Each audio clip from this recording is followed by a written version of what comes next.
ফাতেমার চোখের মধ্যে পানি ঝরতেছে। নবী জিজ্ঞেস করে, ফাতেমা রে, কেন এইভাবে কান্দো? আমার নাতিরা কই? দুই নাতি না দেখলে আমার শান্তি লাগে না। ফাতেমা বলেন, বাবা গো, আমি কান্দিছি কোন ব্যথায়? ঘরের পিছনে যাইয়া দেখেন গো বাবা, আজকে 3টা দিন পার হয়ে গেল, আমি ফাতেমার চুলায় আগুন জ্বলে না। আপনার আদরের দুই নাতি না খাইয়া থাকতে থাকতে পেটের খিদার যন্ত্রণায় ঘরের পিছনে গলাগুলি করে নানা নানা কইয়া কাঁদতেছে গো বাবা।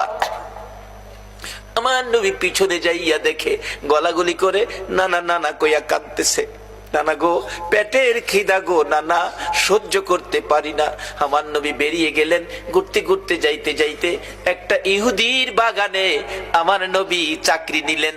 কুয়ার থেকে পানি উঠাবেন, গাছের গোড়ায় পানি দিবেন, পানি উঠাবেন, 1 বালতি পানি 8টা, 1 বালতি পানি 3টা করে খেজুর, এইভাবে 8 বালতি পানি উঠাইয়া হাসাইন হুসাইনের মায়ায় আমার নবী বাগানে চাকরি পর্যন্ত নিয়েছে।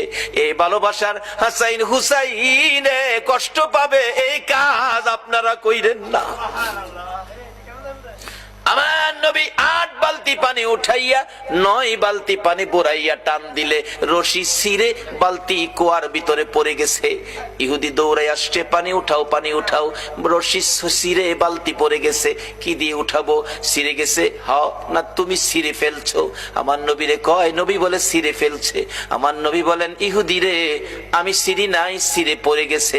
এই পর্যায়ে 1 কথা 2 কথা রাগ হইয়া নিষ্ঠুর ইহুদি, যেই নবীর চেহারায় জীবনে কোনদিন মশা মাছি বসে না, আমার নবীর গাল মুবারকে ইহুদি থাপ্পড় লাগাইয়া দিছে।